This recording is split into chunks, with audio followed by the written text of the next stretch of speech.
Is that you, Jimmy? This is me. Well, Kitty, of course. Who'd you think? Jimmy, can you come over today? Elsie's coming over too, and we're going to play as my Christmas presents. Be sure, party liners, that you hear today's important event in the life of little Kitty Owens, daughter of Jack Owens and his estranged wife, Marilyn. Now, if you ask your own doctor what is the most important function of good health, he would probably say regularity, the foundation of a happy, healthy life. Now, would you like to know how to build regularity? Here is a way that has helped thousands of people troubled with the same things that may be troubling you. The way I mean is with Dr. Caldwell's Syrup Pepsin combined with laxative center compound. Here is a medicine that helps you to build regularity. Syrup Pepsin encourages nature herself to get back to work. Its mild, cleansing action leaves you soothed and refreshed. It's a vegetable help made according to a family doctor's original formula. Now, if you're troubled at times with dullness, a feeling of depression, upset stomach due to intestinal sluggishness, take a spoonful of Dr. Caldwell's Syrup Pepsin. Sluggishness may be causing your misery, and the remarkable ingredients of Syrup Pepsin help remove this cause of your dull feeling, your depression, and your upset stomach.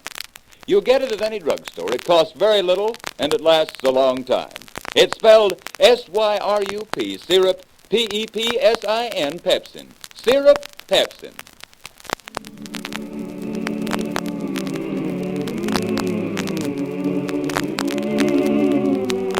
Kitty Owens, who is just 10 years old, is the unwitting center of a drama in unhappy human relations.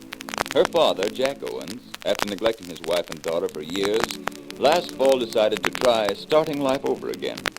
Without telling Marilyn of his plans, he went to Alaska, where, as we know, he has been making the first serious effort of his life to make something of himself.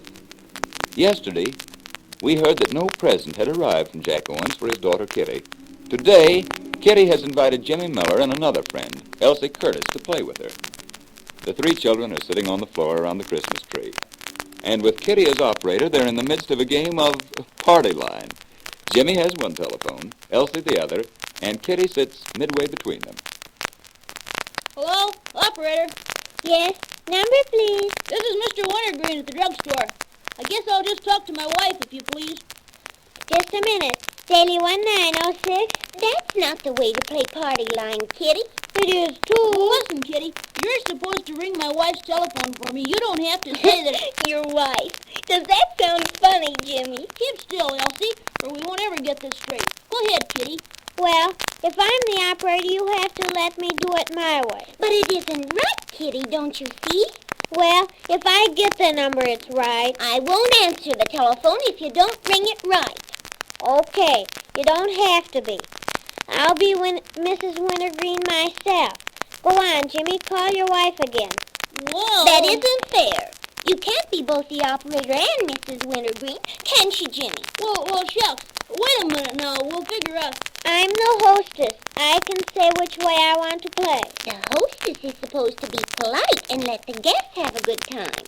Elsie, I do want you to have a good time.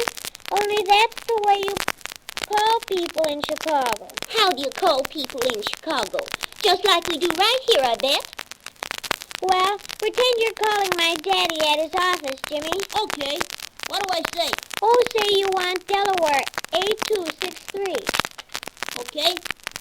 Give me Delaware. What was that again? Delaware 8263. Delaware 8263. Okay, here goes. Hello? Please call Kitty's father. Delaware 8263.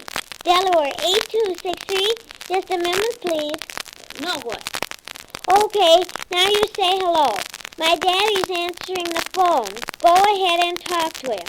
Hello? Kitty's dad? Well, this is Jimmy. Oh, fine, thanks. Yeah. Elsie and Kitty and me are playing over at Kitty's house. Okay. See you sometime. So long. You just made that up, Kitty. I didn't either. You did too. Well, you haven't even got a father. Elsie, I certainly have. Why, of course course she's got a father. Well, where is he then? He's away. Where? Why doesn't he live here where you do? Oh, just because. But why? My father lives where I do. Jimmy's father lives where Jimmy does. Everybody's father lives where they live. Why doesn't yours? He's busy. Oh, Listen, Elsie. Kitty's father's away up in Alaska. He works up there. I don't believe it. It's true, just the same. If you've got a father, what did he give you for Christmas? You didn't show me anything your father gave you for Christmas. Gosh, Elsie, you're not very nice. I just don't see why Kitty has to tell fibs. If she's got a father up in Alaska or somewhere, he'd send her something for Christmas, wouldn't he? If he liked her anyway, he would. Well, how do you know he didn't send me a present? If he did, where is it? What is it? Maybe it's a secret. Sure, maybe it is. It's not nice to have secrets. I told you everything I got for Christmas. I bet if your father sent you anything, you'd be dying to show it off. Maybe I wouldn't. Kitty owns you're fibbing, and you know it. You didn't get any presents from your father for Christmas. Oh, come on, let's play party line. You be the operator, Elsie, and you be my wife, Kitty. No. I want Kitty to tell me cross her heart if she got something from her father for Christmas. Well, the package didn't get her yet. See? I knew you were fibbing all the time. Oh, she wasn't either. We just heard Kitty say the package didn't get here yet. What package? Did he write and tell you he was sending you a package? See? Fibbing about that, too. Elsie, Kitty doesn't fib. Well, ask her if she got a letter saying a package was coming, why don't you? I haven't got a letter. I just know. Well, my mother says she thinks Hi your there, mother... Ken. Hey, anybody here with the name of Kitty Owens? Oh, hello, Mr. Ross. How do you do, Mr. Ross? Hello, Elsie. Hi, Jimmy. What's the matter, Kitty? Nothing. Well, I didn't think I heard you say hello. Of course, maybe you aren't Kitty Owens. Sure I am. Well, then, in that case, Miss Owens, will you step out into the kitchen and claim the large package I just got down at the post office for you? Oh, boy, a package, Kitty. A package for you. Are you sure, Uncle Carl? Am I sure? Well, Kitty, you just come have a look. Where's it from? Who sent it? It's from Nome, Alaska, and who do you think sent it? My daddy. Oh, boy. Come on, Kitty, hurry up. Your Christmas present got here. Your Christmas present got here. Come on, Elsie. I told you my daddy wouldn't forget. While 3 young heads and 3 pairs of eager young hands delve into the excitement of unpacking the treasures from Alaska, all youthful cruelties and hurts are quickly forgotten. Such a trying on of parka, hood, and moccasins, such squeals of delight at the luxury of a poor bare rug, such wholehearted childish joy as that package brought. And how all this hilarity would warm the heart of Rocky, the man who sent Kitty these gifts in her father's name. At Nome, Alaska, in the home of his employer, Rocky is saying, Say, kid, it ain't none of my business, but I've been kind of wondering if you wouldn't like to let the folks here know something about, about you being married. I thought of that myself, Rocky. It seems kind of like they ought to know. Yes, they should. I wanted to say something about my private affairs right from the start, but somehow I couldn't bring myself to talk about it. No, I know how you feel. And especially during the holidays. You know, Rocky, the fact that the Ramseys don't know anything about me and the fact that they've been decent enough not to ask any questions, that's made things a little easier for me. I've been able to forget for hours at a time that... Yeah, but it's likely to get kind of complicated from here on if they don't know. Complicated? Oh, I don't see that. But I wouldn't want the Ramseys to think I was trying to keep anything from them. Without ever saying anything one way or the other, they kind of give me the impression they figure you're a single young man. Well, there's some truth in that. I'm not a married man anymore, you know. Now, you don't know you ain't. My wife has divorced me.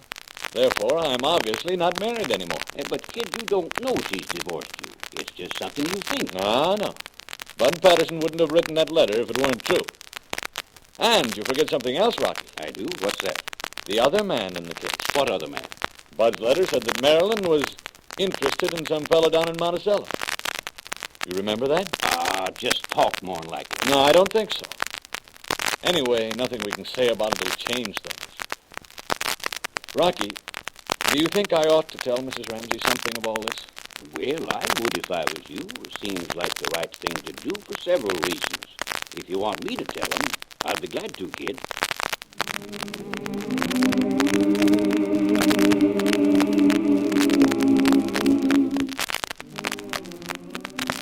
Down in Monticello, Illinois, two others besides little Kitty Owens have their thoughts on Alaska, but for quite different reasons. They are Clem and Curly, resting at the moment from arduous dialing on their new shortwave amateur radio set. Well, Curly, old boy, looks like we're going to have radio pals all over these here United States. And Alaska, too. Yeah. That last one was Alaska, Clem. Well, that's the United States. Oh, it is? Well, for Pete's pretty sakes, you know Uncle Sam owns Alaska, don't you? Oh, yes, that's right. Why, sure. But which one of the United States is it, Clem? Well, it's Alaska, that's all. Ain't one of the states. I don't know. That's a kind of a hard one to figure out. Well, what's funny now? Well, it's easier to get Alaska on the shortwave set than it is to figure out where Alaska fits in the scheme of things. Well, I don't know. Maybe that's funny. Maybe it ain't. Well, I know it. It may not be very funny after all, Clem. Like a lot of my jokes, I guess. That's all right, that's all right. You don't do too bad. Thank I you. was just thinking, Alaska is off the map, I guess, as far as some folks in this town is concerned. Well, how do you mean, Clem? Well, I see Marilyn's hearing for a divorce is coming up again. This time for sure, I guess. Oh, my. And what's more, I see where her and Dave Hunter is getting real chummy. You don't say, Clem. Twice now I seen him walking her home from the square after she's been doing the marketing. Oh? Him carrying her parcels. And last night, her and her brother and Dave all went together to the church concert, according to what I heard at the drugstore today. Well, who said that, Clem? That's very interesting news. Thank you for Pete's pretty sakes. We sound like a couple of gol-darn busy bee buzzers on the line. Hand me my pipe and let's cut out the gossip. How much of this news is gossip and how much is true? If Jack Owens knew that Marilyn had not yet been granted her divorce, would he decide to put up a fight for the happiness he has lost? What is Aunt Willie thinking and doing these days? I think we'd better pay a visit very soon at Aunt Willie's house. Party liners, do you know what flatulence is? Well, you feel bloated, and you probably feel depressed at the same time. Well, get a bottle of Dr. Caldwell's Syrup Pepsin and read what it says on that big yellow Syrup Pepsin carton. It says that Syrup Pepsin helps flatulence. Now, you might easily be troubled with flatulence because it's a very common symptom directly attributable to the way we Americans live. For flatulence, I don't have to say, try Syrup Pepsin.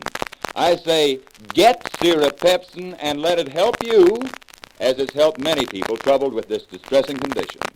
Your druggist has Dr. Caldwell's Syrup Pepsin ready for you now. It's the right help for every member of the family, just as right for very young children as it is right for aged people. You measure the amount to take easily for the individual need because it's a liquid. Ask your druggist for Syrup Pepsin today.